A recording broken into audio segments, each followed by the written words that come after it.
Family game night gone wrong. Have you ever had a simple family activity turn into a complete disaster? In today's story, you'll laugh, learn, and see how one family's game night spiraled out of control in the most hilarious ways. If you want to improve your English while enjoying entertaining stories, hit that subscribe button right now. Let's jump into family game night gone wrong. The Johnson family had a tradition. Every Friday night, they would gather in their living room, put away their phones, and spend time together playing board games. It was supposed to be a way to bond, to laugh, and to escape the stress of the week. At least, that's what it said on the family game night Pinterest board that Sarah Johnson had created with such enthusiasm 3 months ago.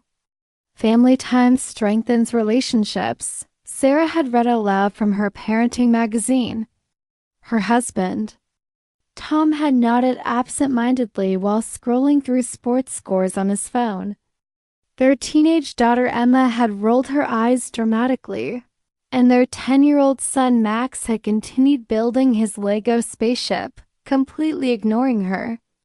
Their youngest, 6-year-old Lily, was the only one who showed genuine excitement, bouncing on the sofa and asking, "Can we play Candyland? Please, please, please." And so the tradition was born. For 12 consecutive Fridays, the Johnson family had gathered around their coffee table, pulled out board games, and attempted to enjoy each other's company. The key word was attempted. This Friday, the 13th Friday, a detail Sarah conveniently overlooked, was destined to be different. Sarah had spent the entire week planning the perfect game night. She had bought 3 new board games, prepared homemade cookies, and even created personalized scorecards with everyone's names written in her best calligraphy. "Tonight is going to be perfect," Sarah whispered to herself as she arranged the snacks in colorful bowls. The living room looked like a page from a home decor magazine. Pillows were fluffed, blankets were folded neatly on the couch, and the board games were stacked in order of complexity on the coffee table dot at exactly 7 p.m. Sarah called her family to the living room. "Game night is starting," she announced cheerfully, her voice echoing through the house. Tom trudged downstairs first, still wearing his work clothes. "Can I just change quickly?" he asked, loosening his tie. "No time," Sarah replied, pointing at the clock. "We have a schedule to keep. We're starting with charades, then moving on to Monopoly, and finishing with the new mystery game one bought." Tom sighed and sat down on the couch, sending a quick text under the table. Sarah pretended not to notice. Emma appeared next, wireless earbuds firmly in place, her fingers tapping rapidly on her phone screen. "Mom, Zoe just posted that Jake and Mia broke up. I literally can't miss this drama right now." Sarah smiled tightly. "Family time, Emma. Phone goes in the basket." She pointed to a decorative basket labeled "phone jail" that sat on the fireplace mantel. Emma groaned but complied, placing her phone in the basket with the delicacy of someone handling a precious artifact. "If my social life is ruined because of game night, I'm holding you personally responsible," she muttered. Max bounded into the room next, holding a half-completed robot. "Can I bring this? I'm in the middle of programming it to shoot mini marshmallows." Before Sarah could answer, Lily ran in wearing a princess dress, a firefighter helmet, and rain boots. "I'm ready for games," she shouted, twirling around and knocking over a carefully arranged stack of coasters. Sarah took a deep breath. "Okay, everyone, let's get started with charades. I've prepared some cards with easy and difficult options." "Not charades again," Emma complained. "Last time, Dad tried to act at the Titanic and we all thought he was having a heart attack." Tom looked offended. "That was a very accurate portrayal of a sinking ship." "You were laying on the floor clutching your chest," Emma reminded him. The ship was in distress. Tom defended himself. Sarah clapped her hands. New game, new chances. I'll go first to demonstrate. She picked a card from the bowl, read it, and then set it face down. Her face immediately lit up with excitement. What followed was 2 minutes of Sarah flapping her arms wildly, jumping up and down and making strange pecking motions with her head. You're having a seizure, Max gasped. Alien abduction? Tom suggested. Ooh. I know, you're a ballerina being attacked by bees. Lily shouted enthusiastically. Sarah stopped, out of breath. No, and definitely no, I'm a chicken. The family stared at her blankly. That was not a chicken, Tom said finally. That looked more like an eagle having an existential crisis. My turn. Max grabbed a card before an argument could start. He looked at it, thought for a moment, and then began his charade by crawling on the floor and making growling noises. A bear. Lily guessed immediately. A dog, Tom called out. A vacuum. Cleaner? Sarah tried. Max stood up, frustrated. How is this a vacuum cleaner? He asked, repeating his crawling movement. Well, you were down low, like you were cleaning the floors.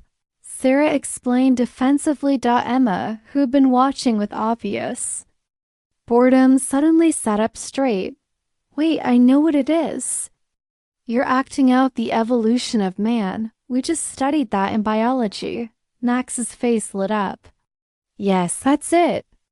See, I started as a primate and I was going to slowly stand more upright until... That's not fair, Tom interrupted.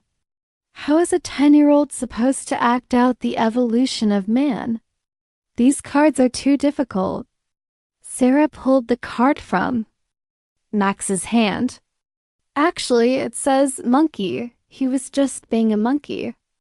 I was elevating the challenge, Max said proudly, after several more rounds of increasingly competitive charades, including Lily's interpretative dance that somehow represented sandwich and hemwich, and Tom's bizarre attempt at photosynthesis that involved him standing still with his arms raised for 3 whole minutes. Sarah announced it was time to switch games. Let's move on to Monopoly, she said, reaching for the box. A collective groan rose from the family. Mom, Monopoly takes forever, Emma complained. Last time we played, Dad wouldn't speak to Uncle Dave for a month because of Boardwalk. Tom's face darkened at the memory. He knew I was saving up for it. He knew. We'll play the quick version, Sarah promised, already setting up the board. 90 minutes, Max. 2 hours later, the living room had transformed from a picture-perfect family space into what looked like the aftermath of a small hurricane. Snack bowls were overturned, pillows were on the floor, and the Monopoly board was in disarray after Lily had accidentally knocked it while doing a victory dance for buying her first property. That's the 3rd time we've had to restart, Max complained, carefully counting his money again. I said I was sorry, Lily said, her lower lip trembling dangerously. Tom was intensely focused on the game, having built an impressive real estate empire in just under an hour. Your move, Emma, he said, a competitive gleam in his eye. Emma rolled the dice with obvious disinterest, landing on one of Tom's properties loaded with hotels. Whatever, I'm bankrupt. Can I get my phone now? No quitting, Sarah insisted. Here, I'll lend you some money. That's against the rules, Tom protested. So is checking sports scores under the table, but you've been doing that for the past hour, Sarah replied sweetly. Before Tom could defend himself, the family dog, a large golden retriever named Buddy, came bounding into the room, having just been let in from the backyard by Max, who had slipped away briefly. Buddy, excited by the gathering and the smell, of snacks jumped right onto the coffee table, sending the Monopoly board and all its pieces flying through the air. For a moment, everyone sat in stunned silence as multicolored bills floated down around them like confetti. Then Lily started, giggling, which set off Max, and soon even Emma was laughing. "I guess Buddy wins Monopoly," Tom said, reaching down to pet the dog, who was now happily eating a cheese puff from the floor. Sarah looked at the chaos and felt her carefully planned schedule crumbling. "It's okay," she said, trying to maintain her composure. "We still have the mystery game." The mystery game turned out to be Clue Escape, a combination of Clue and an escape room that Sarah had found online with rave reviews. "It has puzzles, mysteries, and teamwork," she explained, as she opened the box. "We have to solve the murder and escape the mansion before the timer runs out." "That actually sounds kind of cool," Emma admitted, putting down her nail polish, which she had somehow retrieved without anyone noticing. The game began smoothly enough. Each family member chose a character, and they started exploring the mansion, collecting clues and solving small puzzles. For the first time that night, everyone seemed engaged and cooperative. Then came the sensory challenge part of the game. "It says here that we need to identify these 5 mystery items by smell only," Sarah read from the instruction card. She opened a series of small containers that came with the game. "Each correct guess gives us a number for the final lock combination." Tom went first, bravely sniffing the first container. "Cinnamon," he declared confidently. "Correct," Sarah said, writing down the corresponding number. Emma took the second container, giving it a tentative sniff. "Ooh, lemon cleaner?" "Close enough." "It's lemon extract," Sarah said, marking down another number. Max grabbed the third container and took a deep whiff. Immediately his face contorted. "This smells like Buddy when he's been playing in the mud," he exclaimed, pushing the container away. Sarah frowned and smelled it herself. Her eyes widened. "That single quotes ... not right." She checked the box. "Oh no. It looks like this game is secondhand. Someone must have played a prank and replaced the original scents." "Let me try," Tom said, reaching for the container. He sniffed and recoiled immediately. "Good Lord, is that old gym socks?" Lily, always curious, managed to grab the container before anyone could stop her. She took a huge sniff and immediately burst into tears. "It's yucky," she wailed. In the commotion, Buddy, who had been banished to the corner after the Monopoly incident, saw his opportunity. He darted forward and grabbed the fourth mystery container in his mouth, crunching down on the plastic. "Buddy, no!" Everyone shouted in unison. Too late.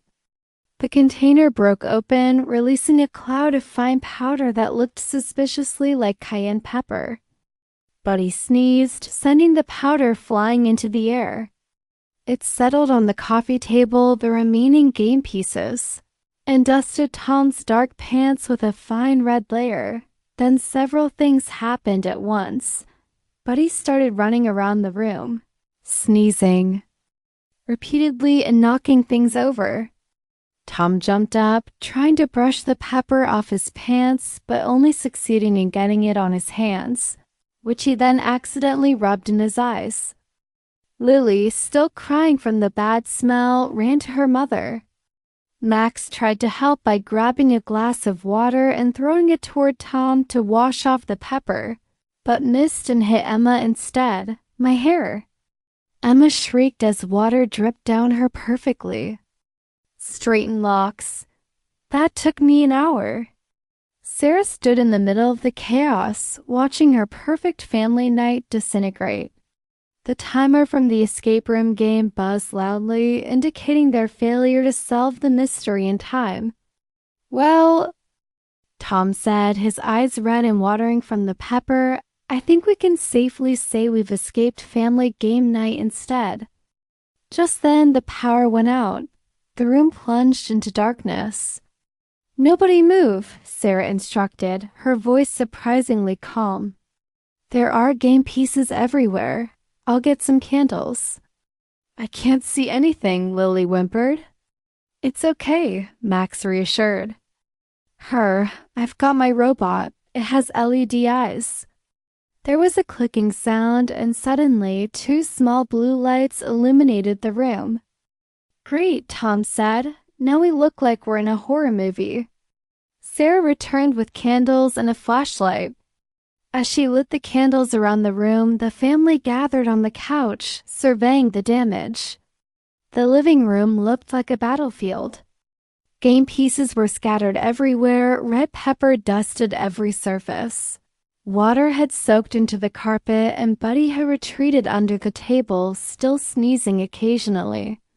So much for perfect family game night, Sarah sighed, sitting down. Heavily next to Tom. Are you kidding? Max said. This was the best game night ever. When else do I get to see Dad dance around with pepper in his eyes? I wasn't dancing, Tom protested weakly. I was employing an advanced pepper removal technique. It looked like the chicken dance, Emma said, a smile breaking through her annoyance. No, Mom's chicken was different, Lily corrected seriously. Dad was more like a dizzy flamingo. Despite herself, Sarah started to laugh. A dizzy flamingo? Soon the entire family was laughing, the tension of the evening evaporating like water from Emma's now frizzy hair. Even Buddy emerged from under the table, wagging his tail cautiously. You know what? Tom said, putting his arm around Sarah. I think we're playing the wrong games. We're not a Monopoly and charades family. We're more of a ... disaster family. Emma suggested. Fun family, Tom corrected. We just need games that match our energy. The power flickered back on, illuminating the mess around them. But instead of feeling stressed about the cleanup, Sarah found herself smiling. You're right. Next week we play outdoors. Water balloon battles. Now you're talking, Max exclaimed. Can I still wear my princess firefighter outfit? Lily asked. Absolutely, Sarah assured her. And maybe we add a superhero cape to it. I'm still going to need my phone, Emma said. For taking victory pictures, Sarah agreed, surprising everyone, including herself as they started to clean up together. Tom found the fake sheriff's badge from the mystery game and pinned it on Sarah's shirt. To the best game night planner, he said. Even when everything goes wrong, you make it right. Sarah touched the badge, feeling unexpectedly emotional. Next time, I'll plan for chaos. That's the Johnson family way, Tom agreed. Later that night, after the games were away, mostly, they'd find Monopoly houses and strange places for weeks to come. The pepper was vacuumed and the children were in bed. Sarah updated her Pinterest board. Next to her perfect family game night pin, she added a new one, perfect family chaos night, embracing the madness. And beneath it, she wrote, success isn't measured by how perfectly things go, but by how much everyone laughs when they go wrong. The following Friday, the Johnsons gathered in the backyard, armed with water balloons, wearing mismatched protective gear ranging from ski goggles, Tom, to a snorkeling mask, Max, to a full-body rain poncho, Emma House, to a full-body rain pantsuit, Emma, still traumatized by her hair. Incident closing parenthesis. Sarah stood on the porch, a whistle around her neck and a water balloon in each hand. Welcome to the first annual Johnson Family Water Balloon Battle, she announced. There are no winners, only survivors. As chaos erupted in a flurry of water balloons and laughter, Sarah realized that her parenting magazine had been right after all. Family time did strengthen relationships, just not in the picture-perfect way the glossy pages had promised. And that was perfectly fine with her key vocabulary, repeated throughout. Tradition, a custom or belief passed down within a group bond. To form a close connection with someone, enthusiasm, strong excitement or interest, genuine, real, authentic, not fake, convenient, fitting in well with one's needs or purposes, trudge to walk heavily or with difficulty, schedule. A plan of things to be done and times for doing them, comply. To act in accordance with orders, rules, or requests, delicacy. Fragility, requiring careful handling, bound. To move by leaping, demonstrate. To show how something works, portray. To represent or act out, defend. To protect from criticism or attack, existential, relating to existence, challenge. Something that tests one's abilities, collective. Done by people acting as a group, disarray, a state of disorder, empire, a group of assets. Controlled by one person, bankrupt. Having no money left, composure, calmness of mind or manner, engaged. To participate or become involved, contort. To twist into an unusual position, recoil. To move back suddenly from something unpleasant, disintegrate. To break up into small parts, survey. To look at or examine carefully, evaporate. To disappear, gradually illuminating. Providing insight or enlightenment, traumatize. To cause emotional distress, erupt. To break out suddenly, glossy, having a shiny, smooth surface. Did you enjoy this story about the Johnson family's game night disaster? If it made you laugh, don't forget to hit the like button. Have you ever had a family game night go hilariously wrong? Share your funny stories in the comments below, and if you want to improve your English with more entertaining stories like this one, subscribe to Story Driven English and hit the notification bell so you never miss an upload. Until next time, embrace the chaos and keep learning English.